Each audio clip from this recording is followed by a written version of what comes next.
can start, Lata. Yeah, thank you.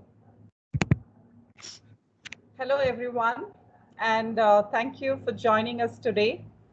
Hope you're all doing well and your family and friends are safe and healthy. So I'm your host, Lara Ghaddar, working as a principal software engineer at Finastra. And this is one of the live meetups we are conducting during our hackathon, Hack to the Future. This is actually our third Hack to the Future, a global fintech hackathon.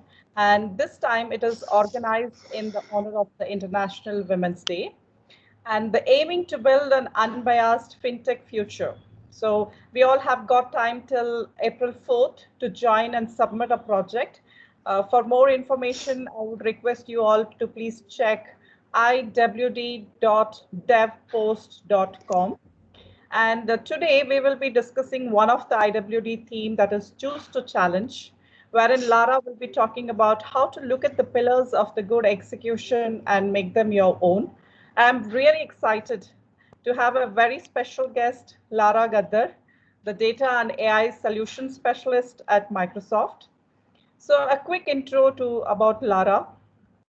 Lara has over 20 years of experience in the tech industry and has a wide array of experiences through technical, business management, sales, digital transformation, and leadership.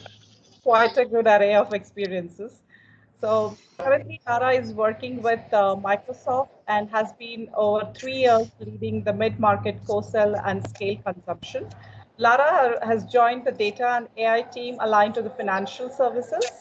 On a personal note, Lara is a traveler at heart and loves spending time in nature and also has a deep passion for technology. Now I would like to invite Lara to share all these experiences and learnings with us. Over to you, Lara. Thank you.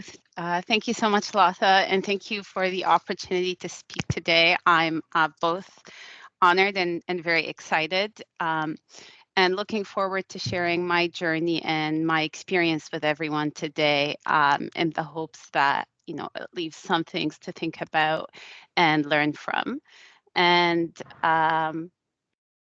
I'm going to spend some time today talking a little bit about what my career journey has been like, and what are the different roles that I've kind of evolved through over the years, and then get into my experience with execution and what are the strong pillars of execution, and then finally talk a little bit about what some of the challenges and the barriers that I've experienced over my career personally and how I have worked to overcome them.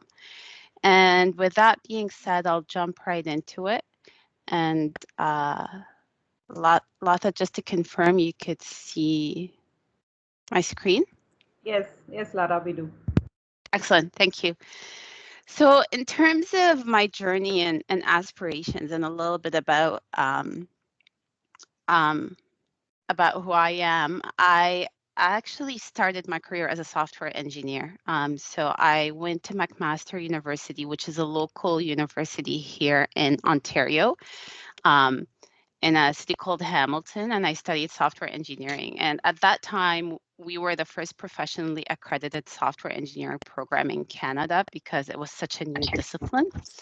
And the funny thing about it is there were about 85 students and 4 females in that class, and so that wasn't that was a little bit of an eye-opening experience for me. I went into software engineering because I really loved math, and it just seemed like a good fit. But then that's when I started realizing that it's actually more than that, and there is a trailblazing element to me having made that decision.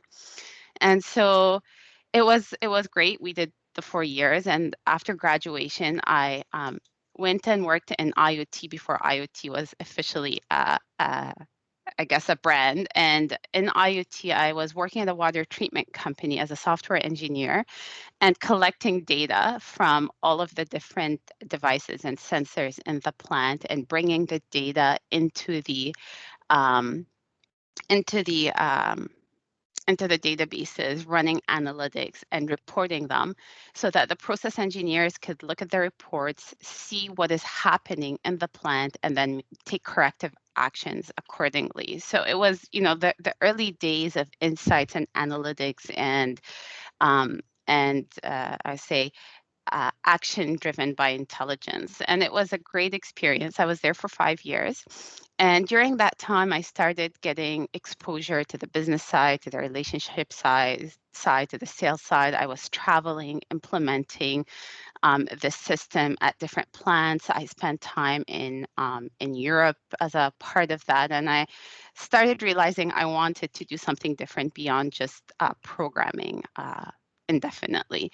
And so I started sort of putting some thinking about what my next role could be like. And that's when I realized I actually wanted to stay in technology. I don't want to move out of tech, and I want to stay in the heart of disruptive technology because I had enjoyed creating something new so much at GE or at Xenon, and having it change the way they were actually doing the business gave me a taste of innovation and disruption that stayed with me and guided my career pretty much until now. And so at that time, there was a new company called BlackBerry. Not a lot of people have heard of it. It was before the big BlackBerry explosion. And I thought, disruption, wireless, telecommunications, mobile, those are all new things. We haven't been, they haven't been a part of our life the way they are now. So I started applying for sales engineering jobs at BlackBerry because I felt they kept me technical enough, but started giving me more exposure to sales and the business side. And so that's growth and a new dimension to my experience. And luckily it worked out through the application process. And I started at BlackBerry as a sales engineer. I was aligned to Verizon in the US, one of the biggest telcos in the world. And so I spent a lot of time traveling to the US. And it was a great experience because I was really going in there and convincing companies why they need to make their employees more mobile. And look at the world we live in now. So it also taught me a lot about how to position myself with execs. It taught me a lot about what they're interested in hearing. It taught me a lot about um, sales overall. And so it was a great experience, but I knew I didn't want to be a sales engineer forever because I started seeing myself liking strategy, liking business management, liking um, uh, I want to say more strategic development with customers and business. And so at that time, I realized I wanted to further my own personal development, and uh, w- I basically applied for a Master's of Engineering, Entrepreneurship, and Innovation at McMaster University once more. And I decided to go through that route instead of an MBA because I was drawn so much to the innovation side and the entrepreneurship side. Um, so I did that part time while I continued to work at BlackBerry and moved into a business manager role. And the business manager role basically is a role that manages the entire portfolio of BlackBerry devices and solutions with a carrier throughout its life cycle, everything from TCO to end of life to uh, um, operational KPIs and things like that. And I was still doing it for Verizon, and that role went so well. It was a new role that I jointly created with my manager, that they had promoted me to go do that Latin America wide because Latin America was struggling much more than North America from a profitability perspective. And so that was my first foray into people management. So I learned a lot about that, especially managing people from different cultures across multiple geographies and time zones. And I lived in hotels at that time. I was traveling about 80% of the time between the different countries within my region or my territory. And but it was a great experience. And that is really when I had it, in that role, I had to learn about execution more than anything. It's true, I was like building a team. We were working together to build new processes, new models for post sales, but it was all about execution. So it was a great learning experience in how to get from innovation to execution, because you had to deliver. There was a lot of pressure, and there were tens and tens of carriers and suppliers in multiple countries. Sorry, there's an echo. Can we make sure we go on mute? Request all of you to go on mute, please. Thank you. And so that's towards my last tenure in that role. That's when BlackBerry started struggling. And then I made a conscious decision that I actually wanted to take on this innovation and startup world very actively. And I went and I worked for a small company in telematics called Geotab. So telematics at that time was the first real application of IoT that had been successfully implemented and actually driving value. And so you had a lot of different industries and verticals built around telematics. And if you're not familiar with what telematics is, basically you've got data coming out of the vehicle, all kinds of data about vehicle health, about driver health, driver safety, driver behavior, location, like where's the vehicle being parked, is it safe, insurance related data, and taking that data and basically getting insights and intelligence out of it to manage large size fleets. So for example, UPS was a customer of Geotab. And so Geotab came to me through a friend because of my telco experience, and another experience where I went into a net new role that didn't exist before. And they were interested in helping me manage their telco relationships. So you need to work with telcos to put SIMs in the devices so that they could transmit the data. But beyond that, they had struggled across the board operationally with device certifications. And then furthermore, they recognized that telcos are starting to get interested in IoT. So they wanted me to prove out that there could be a business relationship. And so I went to Geotab and did all of the above. So kind of built a portfolio for them of different telco partnerships globally, especially across Latin America, the US, Canada, and Europe, and kind of streamlined the certification process, but as well, I was able with support to get a partnership with Sprint, where Sprint was really the first telco at that time to resell a telematics device. So that was pretty exciting. And from Geotab, IMS heard about my work, and they're sort of in the same sort of industry, but Geotab focuses on fleet while IMS focuses on insurance and government. So it's more about user-based insurance and time-based insurance and infrastructure telematics. And so IMS wanted to build a market in Canada. They had no presence. And so they hired me to be the managing director for Canada and prove to them that there is a market in Canada. And within that sphere, I was with them for 5 years.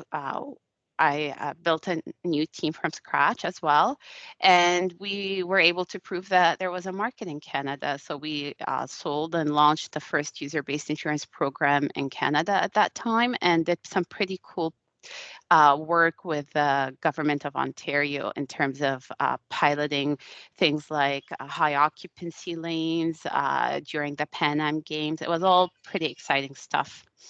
And that's how I ended up at Microsoft. So Microsoft has been a great experience. I've been here for 3 years. I started at the partner organization, being the team lead for the mid-market co-sell. So that's working with partners to help them drive their solutions and Microsoft consumption through the mid-market segment. But after about 3 years there, I realized two things. I really missed data. As you can see, there's a data pattern in my history. and I'm a little bit of a geek at heart still. And I really missed working with customers. That was also my heritage. Even when I was working with the telcos, they were the customer. They weren't really the partner. So I wanted to come back to that, and this role seemed like an ideal fit. I've been in this role for about 6 months, and it's been a great experience in terms of really seeing how the data promise is finally starting to become real and tangible, and not just a promise anymore. Organizations across the boards know what to do with big data now, and data is being democratized in such a way that that it's going to change every single role, and I'm seeing that with a lot of my customers. And so it's been great being here, and to finally experience, the fruition of 20 years of work. So that's a little bit about my background. So you can see a lot of what's really driven me is just technology, innovation, just building things, bringing people together, and loving to make a broad impact across the board. And so that's what really ties into execution. So kind of coming back to this idea of, well, let's talk about execution. What is execution?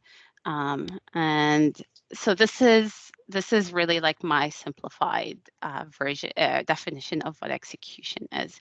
You can't really prove innovation out without good execution. You can't really deliver to the customer without good execution. You can't make an impact across your organization without execution. And so um, execution isn't just having a plan, but actually carrying that plan through.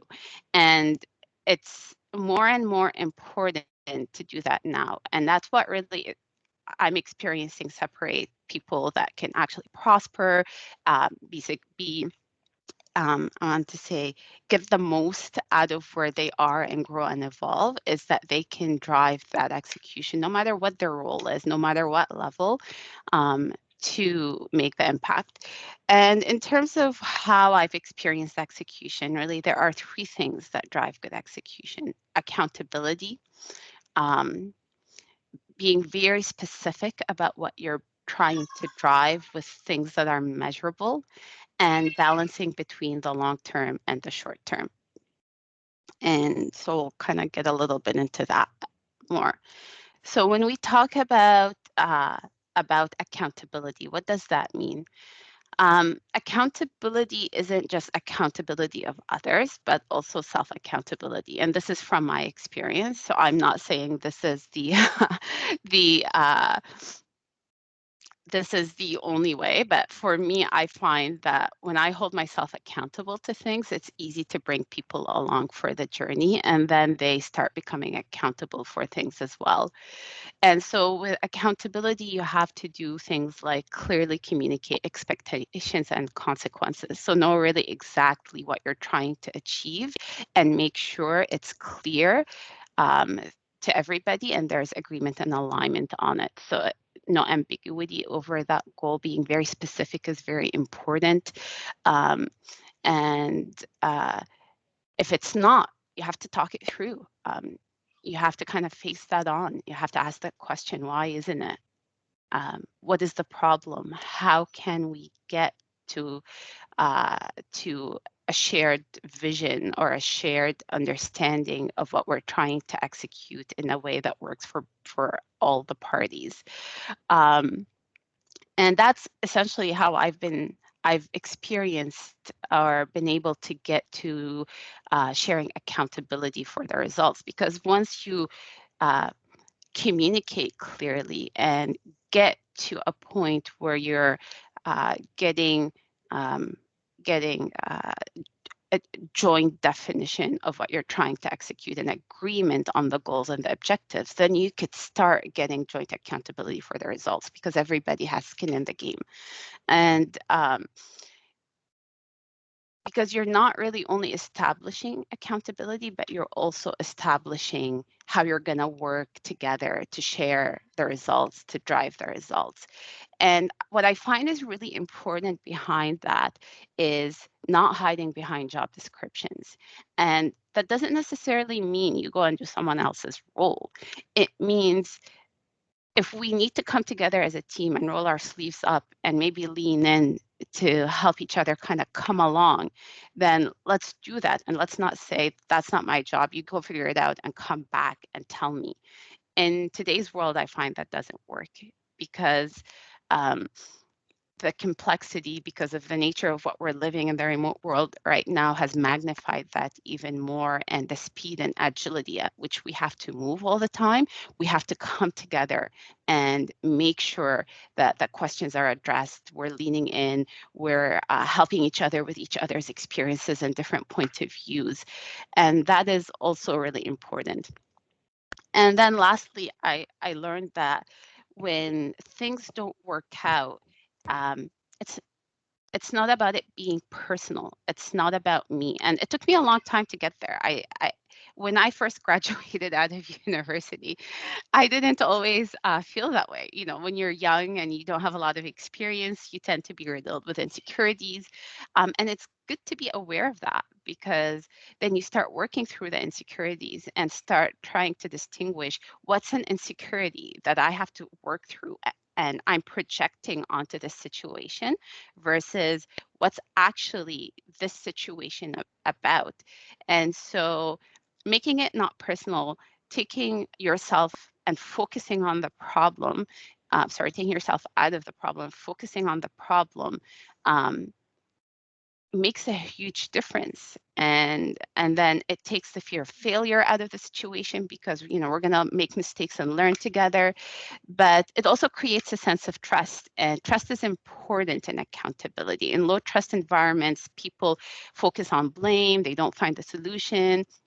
But in high trust environments, I find people focus more on the solutions. And by making it not personal, but still being genuine and having empathy and kindness for the situation, you could come together and remove the self-defense mechanism and kind of work towards a solution. And that is an essence of accountability.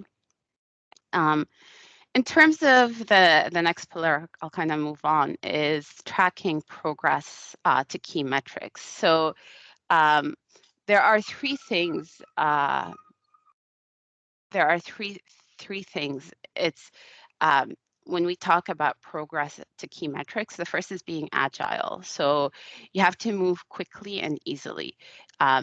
You have to have flexibility and build flexibility into the plan, because the environment will change and you will need to pivot. Conditions in the market will change. Conditions with customers will change. A customer who yesterday was super committed to a particular route in the partnership, for example, will see something disruptive that maybe your company doesn't have to offer, isn't able to offer necessarily right now. So how do you address something like that? How does that lead to a change in the metrics? How do you work back from from where you need to be in the metrics to get to where this customer is right now? So being agile in terms of tracking and progressing towards the metrics and working back has always been really important, because I think we've all heard the term is that the only constant is always change. And the second, it's about constant improvement and progress. So if you want to sustain high quality and execution to a plan, you need to be able to see what's working, what's not, analyze why, and then from there, take each person's knowledge, like actually go back to the team. So when you want to improve a situation, you also go back to the team, and when you're trying to understand what's working and what's not, take in the different perspectives, the different experiences and points of views on the situation.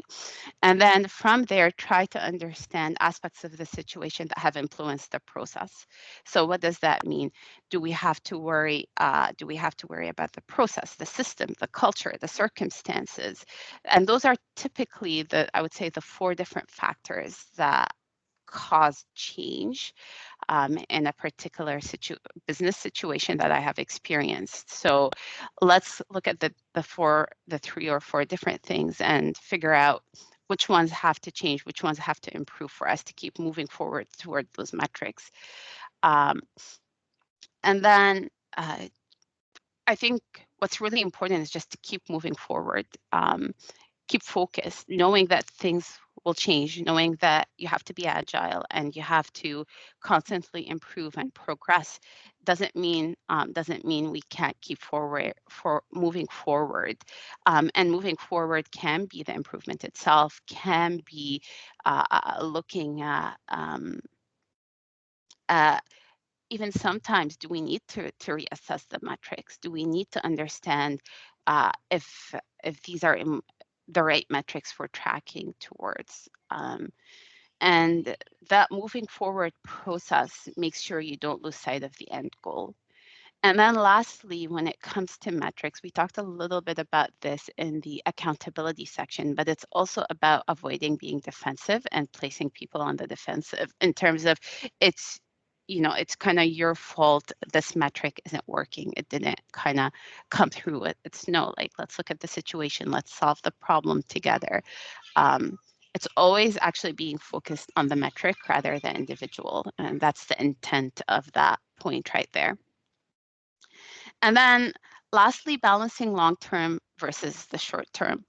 And that's really, really important because execution, and to keep moving forward with the execution, you're going to have a bunch of things you're going to need to do today, but they also need to add up so that they are meeting the mid to long-term goal. So how do you balance? Well, first of all, you need to make sure that you've got the leadership on board. You've got sponsorship to know when you have to focus on the short term and when you have to maybe ignore the short term a little bit to drive towards the long term, and how much leeway you have in that.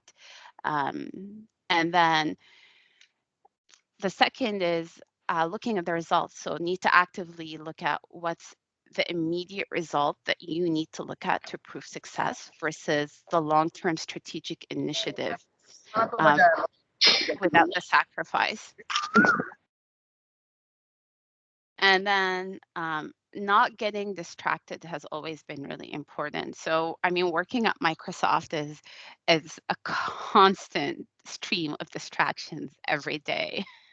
And it's not just, the emergencies and the fire drills, but it's also like all of a sudden, out of nowhere, we have 10 hours of training that came up that we have to do in 4 weeks. So how do we balance between what's really important on the list of priorities and what's a distraction? And when do you take things off of your list? Maybe you have something on your list that you just didn't get to, but it's okay because you can reevaluate. Is this still important? Does it still need to be on the list on a constant basis? So you create focus by paring down the priorities to a short list and then constantly evaluating, is that list still relevant and valid? What do I need to take off and add on? And that's how I've been able to balance between the short term and the long term. And make sure barriers are addressed right away. So I find not letting things linger is important. Communicating when a barrier is happening is important, and making sure that once I know that there's going to be a situation, giving people a heads up that, hey, this might not be a situation, but if it is, I wanted you to know so that we're prepared to deal with it. So tackling things on and not letting them linger is really important. And then lastly, choosing the battles wisely. This is a really important one. I have learned the hard way. Not every battle is worth dying over. And everyone says that. I've heard that saying so many times, but until you truly kind of embrace it and start living it, you will know how beneficial it is. So I find choosing battles is very important, and it's really about what's going to further the the two important things, which is accountability and the targets, and the long-term success. Those are the battles that matter. But every single day battles I find aren't just worth it. And that's my own philosophy, because it takes energy and it takes up room and it takes up space, and it's easier to just keep moving things forward. So those are the key pillars of execution as I have learned through my experience, and how I drive my day to day and my week to week and my month to month. Moving forward, I'm going to talk a little bit about how you, as the center of all of this, kind of fits in and fit in, and where you drive or how you drive forward. So for me, it's really important to lead by example. I've always sort of had that mantra, and leadership, especially in today's world, is direct and indirect. We're all leaders, and that's no longer a cliche. There isn't a lot of space anymore for old style leadership, and I want to say kind of top-down approach. Organizations globally are falling flatter by the day. People, even within large organizations, are thought of as leaders of their own little piece. And so we kind of all have to find that within ourselves and be able to move that forward. And so for me, leading by example is the most important part. So as a leader, you set the example. There's this saying called shadow the leader, and I have seen that in practice over and over again. And so I truly believe that shadowing the leader is real.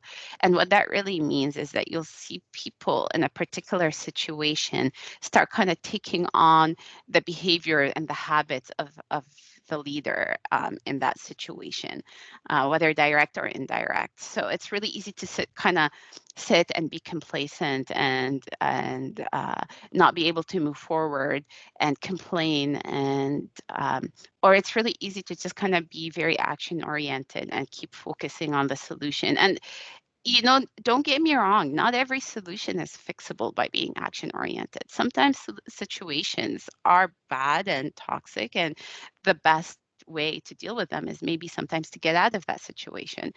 But also being complacent and complaining about that situation doesn't help. Getting out of the situation is the action you work towards. So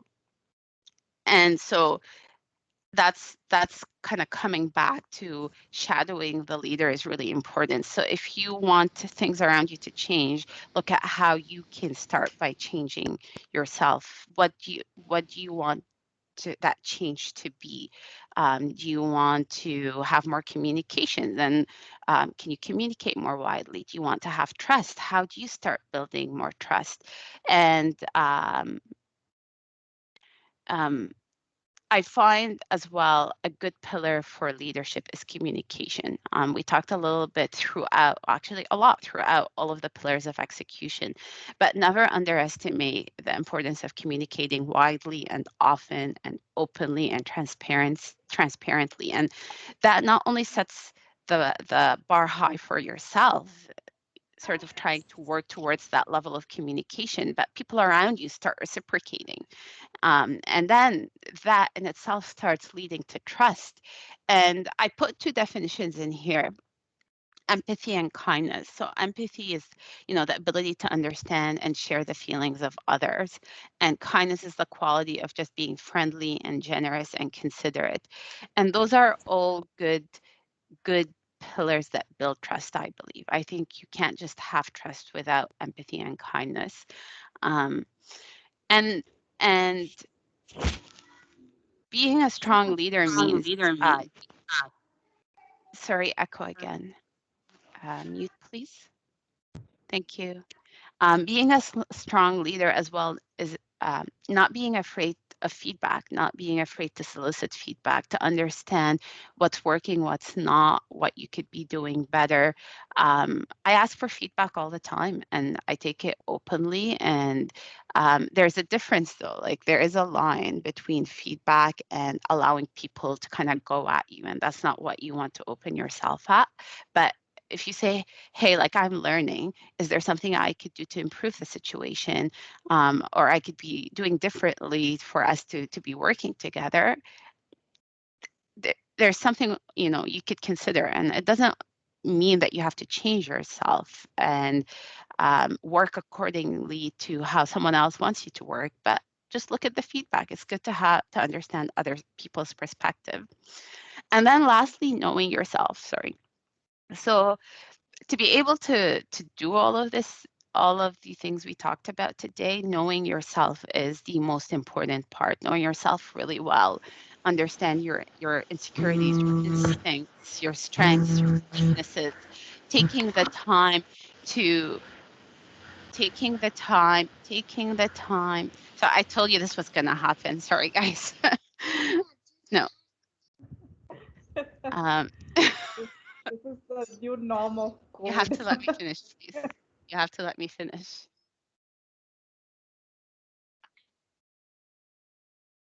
I can't take a break. Please let me finish and I'll do it after. Besides, you have to go to school. Sorry, I'm sorry. Yeah, that's fine, Lara. We're all going through the same situation. No difference. Yeah, So, I could warn everybody as much as I want to that this is really important when I'm presenting, and it still happens. Right, sorry.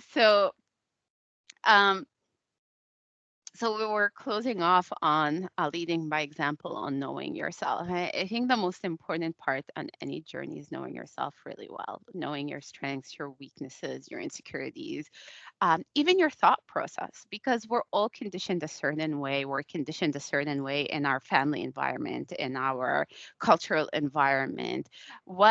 So I, kind of experiencing that myself as well. I'm always asking the question to myself, what if this is my conditioning truly and projections versus what the situation is?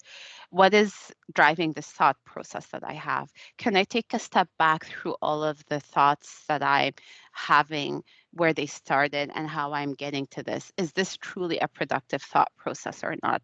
I go through that with myself often. And that's where I find a lot of my self-awareness comes from. And it's a constant process. I have not stopped doing that throughout my journey, and I expect to do that continuously, because also as you learn, as you grow, as you get stronger, parts of yourself change. I'm not saying the core and the foundation of who you are changes. Sometimes it does, but parts of yourself change. Your experiences shape you in different ways. So reassessing who you are and knowing yourself constantly in the different situations you're experiencing and the growth you're experiencing is really important. And knowing that we're kind of coming up on time, I wanted to touch a little bit on this in terms of the barriers that I've experienced in my life. And I'm not going to talk about the well-known barriers. I'm not going to talk about everybody knows that there aren't equal opportunities. There's gender bias. There isn't equal pay. There aren't, strong female role models in the field. Lack of mentors and development, for example. And now we're at a point, and I could actually speak to this because when I started my career 20 years ago versus now, there's a huge change in how I see companies and organizations and leaders talking about this now. There is the awareness, and maybe the ground hasn't caught up to the awareness and the direction and where the leadership wants to take organizations now, but that awareness is there now, and it wasn't there 20 years ago or 10 years ago when I worked at BlackBerry. So there's awareness, and there's a lot of work being done by a lot of great female organizations out there, and I want to say advocates and allies that is starting to come together and really help bridge the gap. But I want to talk about what barriers are at a personal level as I experience them. So the first is perception, and it's not just perception of myself, but my own perception of myself and my situation and what I can get out of it. Being riddled with my insecurities, being like, I would find, those thoughts becoming my own. Oh, I'm just a woman. Nobody's going to take me seriously. Like, nobody's going to really give me that chance. And then I had to catch myself with these perceptions, with these thoughts. I'm like, why are you thinking these things? Like, look at what you've already done. That didn't, come the easy way, that you worked hard. You clearly have the skills. Question that thought. So really coming to my own perception of what I'm told societally or conditioned in terms of my abilities was really important. I really had to face that, and I still do. I still do now. As a mother to young children, as you have seen, I'm constantly asking myself the questions of how do I balance? Is that truly a problem, or is that perception? And how do I give enough to my children but be able to drive towards my objectives? And it's a lot of perception, I would say, management over what you could do, what you think you should do, what you're being told to do.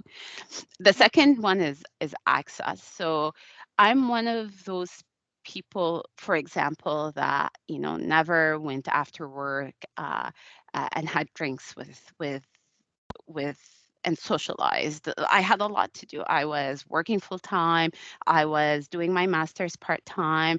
I had family responsibilities. Now I have kids. It just didn't balance. So what I feel is that put me in an opportunity where it disadvantaged the type of access I have to knowing about opportunities that are coming back, through like the social aspect and maybe expanding network, building that kind of relationships at work. And I found that for a long time that was difficult. I didn't have the same access as people who were always going to these types of events, being asked to go into these types of events. And don't forget the famous boys club that still exists in most organizations these days, and not being part of the boys club. So for me, a lot of how I've worked through overcoming access is trying to build genuine one-on-one relationships with people throughout the organization that I have value to add to their lives, and I feel they have value to add to my lives, and kind of having those regular sittings over half-hour coffees or hour-long lunch, and then talking about not just the business but aspirations, things you're thinking about, things you're feeling, things you want to do has made a difference, but I didn't, it took me a long time to get to that point. And there's always the awkwardness at the beginning of knowing how to approach that conversation and that person. But, with practice, with time, you kind of go through it. The third is development. So early in my career, I found I didn't get much development, and I found that very stifling. And so I decided at one point is that I don't need to wait for others to develop me. I could take that into my own hands and develop myself. And sure, I understand that the opportunities aren't always easy, but you kind of make decisions of the fact that this is important to you. And even if it's not going to easy or going to happen overnight, you're just going to kind of work towards it. And so that is a decision I made, that I'm no longer going to work for someone to develop me or put me on a certain track, like we hear happens for others. And I'm going to look at myself and look at where I think I need to grow. And that's kind of going back to knowing yourself really well. And I'm not afraid to ask people anymore. I'm not afraid to ask mentors. I'm not afraid to put my hands up and say, hi, I need to learn this. How can you help me? Instead of just waiting for these things to be given to me. And then lastly is sponsorship. So one of the things I struggled with, and I in all transparency, I still struggle with up until today, is sponsorship for my career. And I make the distinction between mentorship and sponsorship. They're not the same. And I only learned that recently. So even at this point, I'm still learning new things. Um, Mentors help you develop, help you get to, you know, help you start fulfilling your potential in a particular role, in a particular situation, kind of share their experience with you. But they're not the same as sponsors, people who offer their network to you, people who open the doors to you. And I'll be transparent. I'm still going through the learning process of how to get sponsorship in my career right now. But sponsorship is important, and sponsorship is not often given. You have to seek it out. You have to think about the people that are going to help put you on the path that you're working towards, and go to them and not necessarily ask, but add value so that they understand that in them opening your network to you, they're not taking a risk, but rather it's actually going to pay off for them because they're going to be the people behind your success. So that's definitely an important part that I think a lot of women need in their career, sponsorship. And with that being said, I think we're probably at time, and that's all of the content I actually had prepared. So we could open it up to questions. Yeah, thank you. Thank you so much, Lara. It's such an insightful session of many, many key takeaways, right? Thank you. I'm sure most of us, women at least, will relate to what you were talking about, various barriers. And thank you so much. Definitely, one of my key takeaways is strength comes from the execution, and all the three pillars that you explained is so very relevant. And yes, team, whoever wants to ask question, please raise your hand or put it on the chat. Or even you can talk about your key takeaways from the session, anything that you would like to share. Or any, like, I'm definitely always open to learning. Also, even like places where you feel like there's something else that could be done, sharing your experiences, a different way to look at a situation. Like, there's no way that this is a doctrine for anything. Please feel free to open up and share and challenge as well. So true. I'll go first probably. Hi Lara, this is Arunima. It Hello. was great. Hi, hello. It was really great listening to you, Lara, and the story you have, narrated in the last 45 minutes.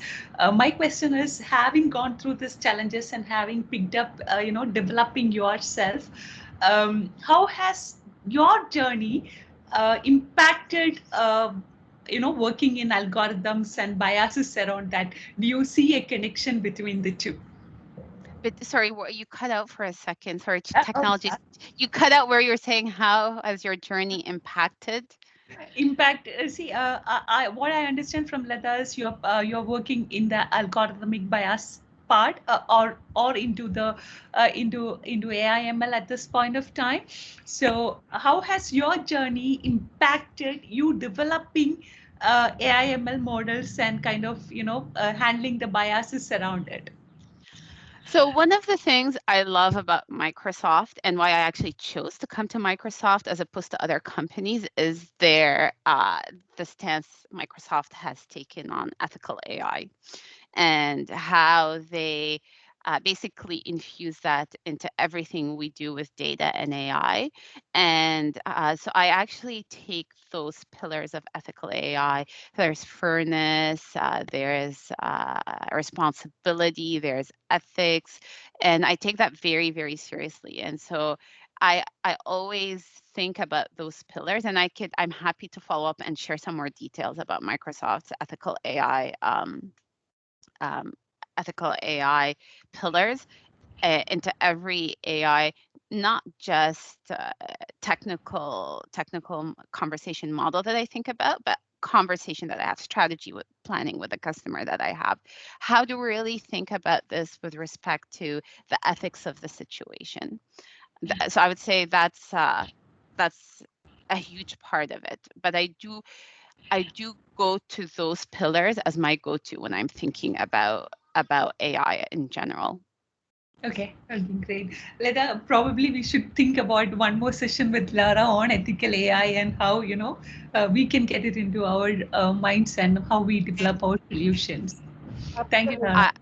Great listening to you. Thank you. Yeah, and I'll be sure, Latha, to follow up with you on Microsoft's pillars for ethical AI. Sure. We will have one core technical session from Lara and the team on this. A question. Yes, please. My name is Anita. Thank you, Lara. I ran into this library called AI Fairness 360 recently. Do you know it? It's by IBM. No, I apologize. I have not heard of it, but I could take it away. Actually, my manager came from IBM. I can ask her. Oh, okay. What is it? What is it particularly about this library that interests you, that you bring it up? Basically, it says that it's an extensible open source toolkit that can help you examine, report, and mitigate discrimination and bias in machine learning models throughout the AI application lifestyle. So basically, it's like a library that will like React is a library, right? AI Fairness 360 is a library to sort of make your data set more fair. Isn't that interesting? Okay. It teaches the model to be fair. I don't know how the algorithms book, but you just load up the modules and it does it automatically. It trains the models. Yes, I'll take it away. I'm gonna read about this, and if there's something, if I come across something useful or some feedback or some customers that have implemented it, I'm gonna ask my manager. And also I'll have a tool similar in Microsoft as well, which is called the Fair Learner. So, yeah. Anita, as you mentioned, these algorithms are used for identifying the algorithmic biases within the data set. Is the data set imbalanced? And to come up with some of those challenges. Maybe the subject matter expert would have not figured it out, and then these algorithms would be another way of identifying those biases. So it's called Faith Learner, you said? Yeah, so the way you have IBM, let me just ping you. There are multiple tools available. Maybe I'll just add it in this chat group. Okay.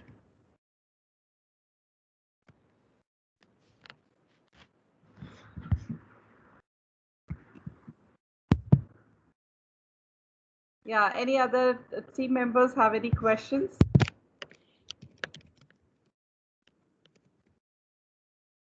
Lara, how can I get information from you if you find it? I'll share it with Latha, and I'll give you guys you should all have my email, but it's, feel free to reach out to me. It's right here. And I have also put the responsible AI or Microsoft's responsible AI principles in, and here's my other child, of course. I can't get through a call without two of them.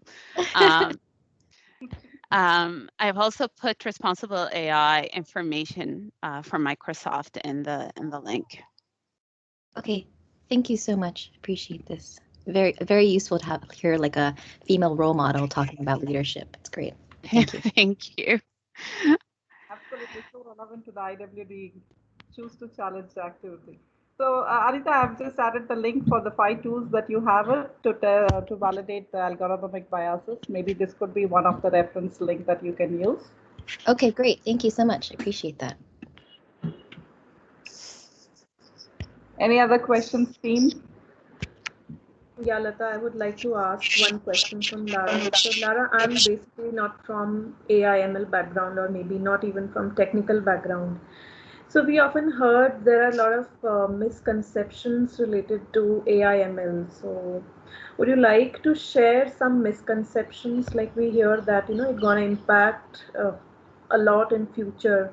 and it will make differences in our jobs also. So what are your thoughts?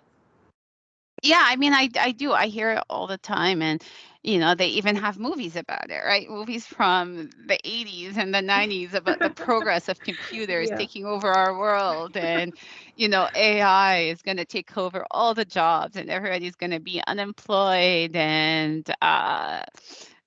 there's so much more. But the reality is that's not what I'm finding. So I'm finding, okay, let's look at one example where AI is going to drive automation. It's going to create opportunity for new jobs that didn't exist before. And we've experienced that always. We've always experienced that every time there's a disruption in the industry, change in technology, adding, like when the computer world started, it replaced jobs. It didn't terminate jobs.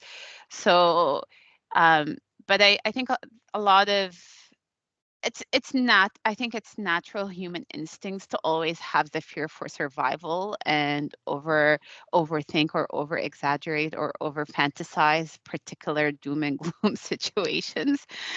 But for me, what I'm finding with AI, it's actually creating new opportunities. Like I know in Canada in particular that there's so much demand for data skills, for AI skills, for technology skills overall that Canada doesn't even have. There's just a huge shortage overall. And so the opportunity for our for us for our institutions, for our governments is reskilling rather than um, anything else, because those are real. Those opportunities are real. There is a shortage. So it's more about what needs to be done to reskill the workforce so that they could meet the new demand. I think it's the conversation that should be had instead of, hey, AI is gonna, control our lives in future. I don't think that's gonna happen. I don't see it that way, or I wouldn't be working in it because of my own personal ethics and where I come from and my history.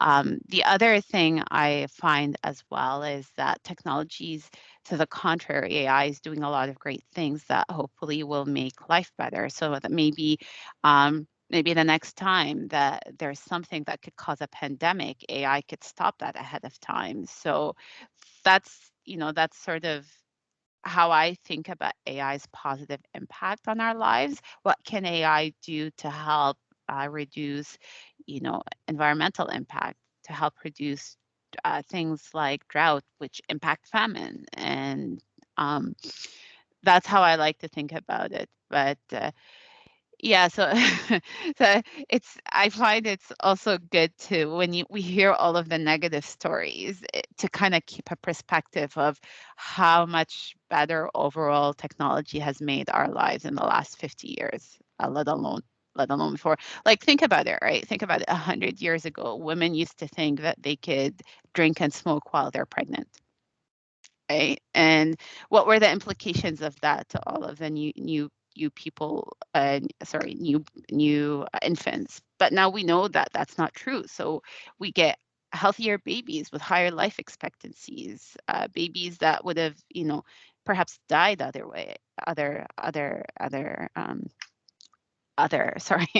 other conditions. So that's how I like to think about AI's role in our future. I don't know if that helps. Thank you so much, Lara. It helps really and sounds really interesting.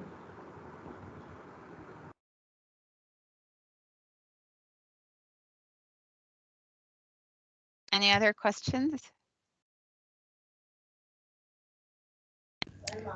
I guess if no one has a question, I have one more. So there's these auditor companies called like Arthur AI, for example. I think there's a couple other ones, but do you find that like maybe those algorithms like the AI fairness algorithm is enough to audit these? Well, actually, I guess audit is different than like training your model to be less fair. I guess, okay, I see the purpose of it. But what do you think about Arthur AI? Like these auditing kind of like AI companies? Well, so I mean, it's good that they're there are auditing companies, but I would say I don't know if that's enough, because as AI advances and becomes a bigger and bigger part of our life, there needs to be not just standards, but also conversations around how does it get regulated? Because you could audit something, but what are you auditing it against, right? You have to audit it towards what a set of rules that are governed to know that you're basically on the right track or not. That's kind of how I think about it. And so like data regulation is a huge topic right now everywhere and across the board, and protecting consumer, like individual rights to privacy and what that data is used for. Well, AI should be a part of that conversation, I think. Right. And another thing is like, like all this, matrix multiplication and these, like this, like just like training these MLs for neural networks and stuff. Like all of it's like really black box architecture, right? So Yeah. like, do you ever worry that sort of how like object oriented coding has become like considered like this spaghetti code that is causing these planes to possibly crash? Do you feel like that could happen with like, neural networks? That's a tricky. Well, like, out of control. Yeah, I mean, I don't think we're at a point where technology is human proof, and that's another reason why I think AI is never going to replace human beings, because we are still, we are still needing to make sure that it continues to be governed, and not just governed, but say implemented in such a way that risk is mitigated, so that so that we can manage plane crashes better. I don't know. I don't think I'm answering that really well, to be honest, Anita, because I think it's a very philosophical debate. But you're right. Like there's a lot of human error built into it all, and so that part needs to be part of the conversation of the future. And I don't think making sure that having responsible AI is enough to compensate for the actual technical human error that happens. Yeah, and also, as you that mentioned, makes right, it's a sense. black box, and that's the reason you need to have the output of the algorithm be validated by a specialist or a subject matter expert, and they call a terminology called augmented analytics. So you do the auditing, you run through these fairness tool algorithms, you try to remove the data imbalances, try to use the best of brains to ensure that algorithm is doing the right job, and every output of the algorithm will be validated by a subject matter expert to ensure that there is no bias and the algorithm is really doing what we are supposed to do. Apart from this, there is another aspect called explainability AI. So you need to be in a position to say why an algorithm has given an output, and for what reasons, and what statistical methods or the formulas it has used, and how it has derived. And that becomes extremely critical for a data scientist, so that the stakeholders who are going to use this model are really believe in what you have developed. Okay. Okay, thank you so much. Thank you. And I think we have passed 3 minutes. Thank you so much, Lara. It was a great session. Thank you for giving us time and sharing your journey, experiences, and learnings with us. Definitely, we will have another core technical session on data and AI solutions, and we look forward to that. Thank you. Thank you. Thank you for the opportunity and for the time, and for just, overall, thinking I have something to listen to. So thank you for that. I'm very humbled. Thank you. Thank you. Thank you all. Thank you, team. Bye. Have Bye. a good day. Thank you. Same to you. Bye.